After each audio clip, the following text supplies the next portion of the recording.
अच्छा, एक बात बताइए, परियों की कहानियों में विश्वास करने का असल में मतलब क्या होता है? हम्म। अब जाहिर है, बात ये नहीं है कि परियां सच में होती हैं या ड्रैगन वो आग उगलते हैं। नहीं, बिल्कुल नहीं। असली सवाल तो ये है कि जब एक बड़ा समझदार इंसान इनकी कल्पना करना भी छोड़ देता है, तो उसने असल में क्या खो दिया है? वाह, क्या शुरुआत है। क्योंकि यही सवाल, यही आज के हमारी पूरी बातचीत का दिल है। अच्छा। हाँ, हमारे पास जो स्रोत है उसमें एक लाइन है जो शायद हर बड़े इंसान को सुननी चाहिए। वो एक बच्चे को संबोधित करते हुए कहते हैं, एक दिन तुम इतने बड़े हो जाओगे कि तुम फिर से परियों की कहानियां पढ़ना शुरू कर दोगे। ये तो बहुत गहरी है। ऐसा लगता है जैसे ये कह रही हो कि बड़े होने का मतलब ज्यादा गंभीर होना नहीं, बल्कि कुछ और है। बिल्कुल। क्योंकि हम एक ऐसी दुनिया में रहते हैं जहां हर वक्त गंभीर रहने पर जोर दिया जाता है। पैसा, करियर, राजनीति, हाँ, हर चीज। इन सब के बीच हम कल्पना को बचकानापन और हैरान होने को वक्त की बर्बादी मानने लगते हैं। बिल्कुल। और आज हम इसी सोच के चीर-फाड़ करने वाले हैं। हमारा स्रोत इसी बात की पड़ताल करता है कि कैसे हमारी ये आधुनिक, बहुत ज्यादा व्यावहारिक दुनिया उस बुद्धिमानी को खोती जा रही है जो बच्चों की कहानियों में छुपी होती है। अच्छा। हम ये समझने की कोशिश करेंगे कि ये विचार हमारे दिमाग में बैठा कैसे, कि कल्पना करना बचपना है और किसी चीज को देखना या हैरान होना एक तरह की बेवकूफी है। लेकिन इसमें एक मजेदार विरोधाभास भी है ना? कैसा? जैसा कि हमारे स्रोत में बताया गया है, आज का इंसान परियों की कहानियों पर हंसता है, जबकि वो खुद एक बहुत बड़ी, अजीब सी कहानी के अंदर जी रहा है। हाँ। कभी सोचा है इस बारे में? पैसा। पैसा क्या है? हमारी स्क्रीन पर बस कुछ चमकते हुए नंबर जो आते हैं और चले जाते हैं। ये किसी जादू जैसा नहीं है। ये तो बेहतरीन पॉइंट है। हम इस जादू से इतने घिरे हुए हैं कि हमें वो सामान्य लगता है। हाँ। स्रोत इसे और अच्छे से समझाता है। वो कहता है कि हमारे हाथ में रखा शीशे का एक टुकड़ा, हमारा स्मार्टफोन, एक इशारे पर खाना मंगवा सकता है, सही बात है। दुनिया के किसी भी कोने में बैठे अजनबी से बात करवा सकता है, या मुसीबत में पुलिस को बुला सकता है। अगर 100 साल पहले किसी को ये दिखाते, तो वो इसे जादू ही कहता। बिल्कुल, हम सच में हर रोज जादू इस्तेमाल कर रहे हैं, बस उसे एप्लीकेशन या तकनीक कहते हैं। और सिर्फ तकनीकी क्यों, कुछ अदृश्य ताकतें हैं जैसे कानून और सरकारी नीतियां, जो तय करती हैं कि हम कहाँ जा सकते हैं, क्या काम कर सकते हैं, हमारा भविष्य कैसा होगा। ज्यादातर लोगों के लिए इसमें और जादू में कोई फर्क नहीं है। ये बात सही है। उन्हें नहीं पता ये सिस्टम कैसे काम करता है, बस इतना पता है कि ये करता है। हाँ। यहाँ पर हमारे स्रोत में जादू और तकनीक के बीच एक बड़ा दिलचस्प कनेक्शन बताया गया है। क्या? वो कहते हैं कि ये दोनों ही असल में एक ही काम करते हैं, असलियत को इंसान की इच्छा के हिसाब से मोड़ना। फर्क सिर्फ इतना है, एक को हम विज्ञान के जरिए समझा चुके हैं और दूसरे को नहीं।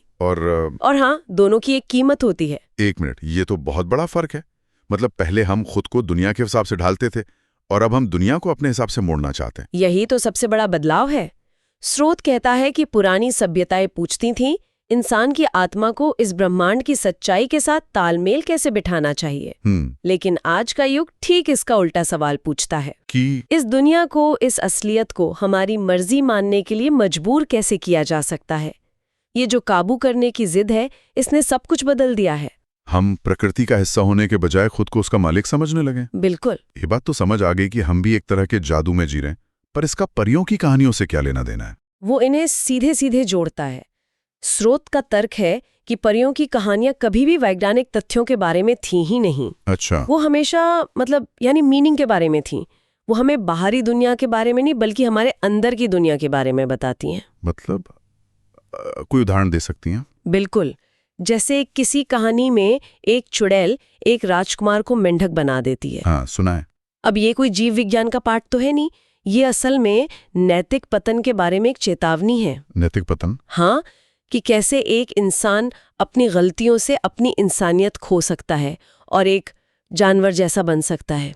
अच्छा, और वो जो बादलों में महल बने होते हैं? वो वास्तुकला का कमाल नहीं है, वो इस बात का प्रतीक है कि जब किसी का दिल बिल्कुल साफ और पवित्र होता है, तो वो ऐसी चीजें भी हासिल कर सकता है जो नामुमकिन लगती हैं। ये कहानियां शब्दों से बनी हैं, और हमारे स्रोत के मुताबिक हम आज शब्दों की ताकत को बहुत कम आंकते हैं। लेकिन शब्द तो बस शब्द होते हैं ना, काम ज्यादा मायने नहीं रखता।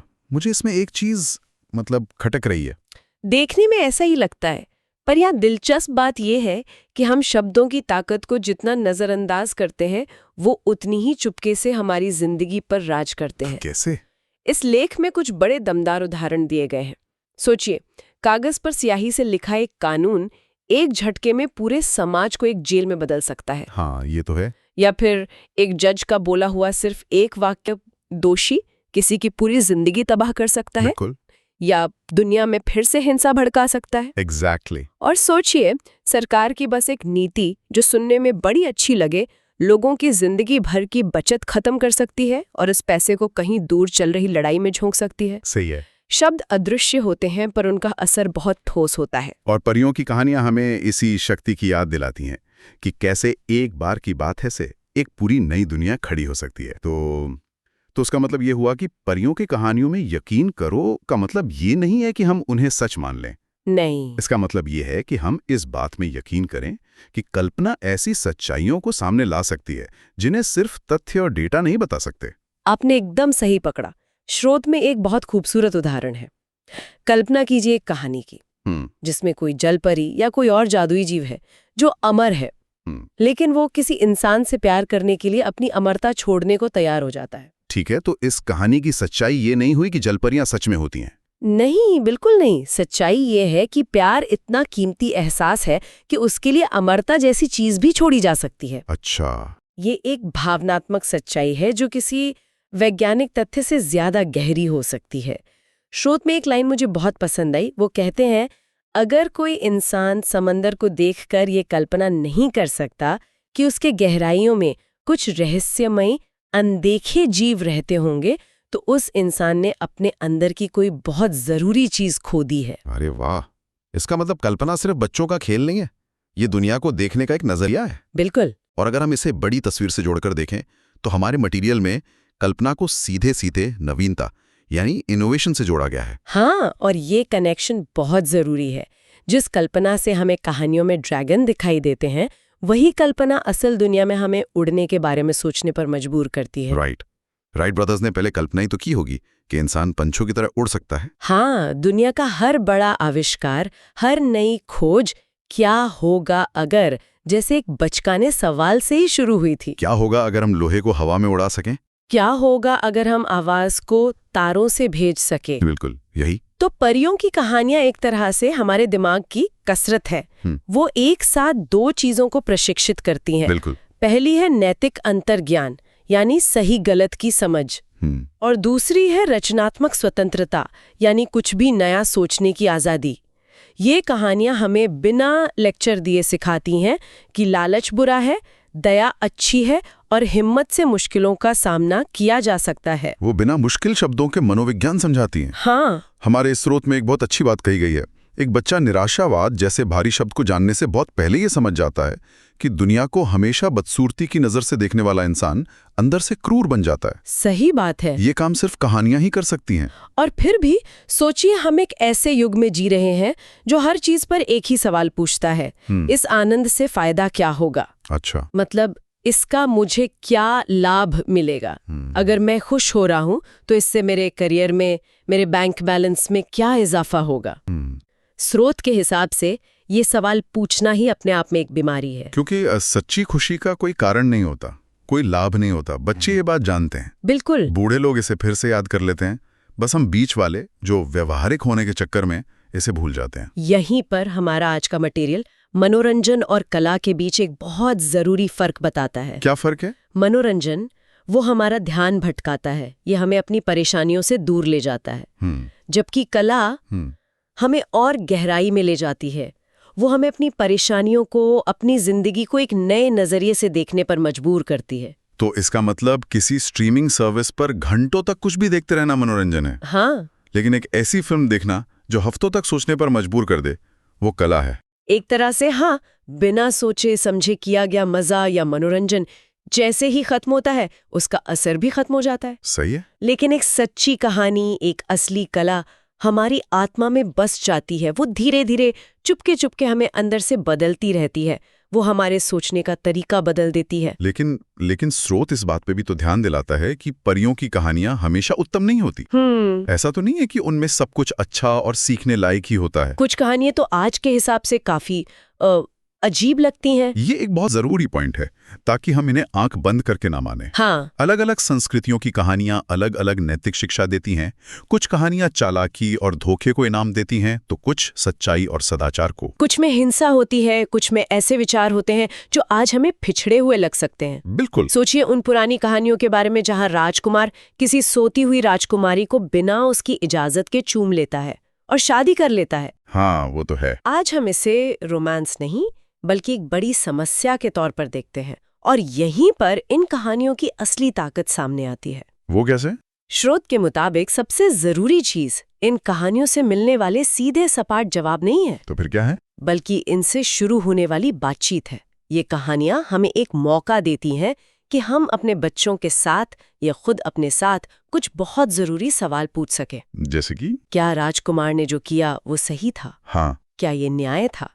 क्या नायक को ऐसा करना चाहिए था? और अगर नहीं, तो उसे क्या करना चाहिए था? बिल्कुल। और ये जो बातचीत है, ये जो बहस है, वो उन जवाबों से कहीं ज्यादा कीमती है जो कहानी खुद देती है। ये हमें सोचने पर मजबूर करती है, अपनी नैतिकता को परखने पर और दुनिया को बेहतर ढंग से समझने पर। तो कुल मिलाकर हम जैसे जैसे बड़े होते हैं, हम ज्यादा गंभीर होकर समझदार नहीं बनते। नहीं। समझदारी तब आती है जब हम उस आजादी को फिर से पा लेते हैं जो हमारे पास बचपन में थी।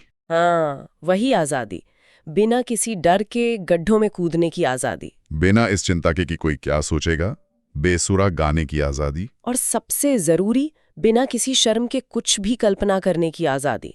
शायद बच्चे दुनिया में होते ही इसलिए हैं ताकि वो बड़ों को लगातार याद दिलाते रहें कि वो क्या भूलने के खतरे में हैं, कि जिंदगी सिर्फ जिम्मेदारियों का बोझ नहीं है। इसीलिए परियों की कहानियां पढ़ना झूठ में विश्वास करना नहीं है। ये तो अपनी कल्पना के दायरे को फैलाना है, अपने दिल को थोड़ा नरम करना है, और खुद को याद दिलाना है कि मासूमियत का मतलब बेवकूफ़ी या अज्ञानता नहीं होता। वो झूठ हो ही नहीं सकती, क्योंकि वो कभी ये दावा ही नहीं करती कि वो सच है। वो तो बस एक छोटा सा प्यारा सा सवाल पूछती हैं, क्या होगा अगर? हाँ। और हमारे आज के स्रोत की आखिरी और सबसे दमदार बात यही है, इस एक सवाल के बिना ये दुनिया बहुत छोटी, बहुत कठोर और बहुत बेजान हो जाती है। ये वाकई सोचने वाली बात है। तो आज की इस बातचीत को खत्म करते हुए श्रोताओं के लिए एक सवाल छोड़ जाते हैं जो सीधे हमारे स्रोत से ही निकला है। जरूर। अगर क्या होगा अगर के सवाल के बिना दुनिया छोटी और बेजान हो जाती है, तो सोचने वाली बात यह है कि किसी व्यक्ति के अपने इस गंभीर और व्यवहारिक वयस्क जीवन के किस हिस्से से क्या होगा अगर का ये सवाल पूरी तरह से गायब हो गया है, और उसके गायब होने से शायद उसने क्या खो दिया है।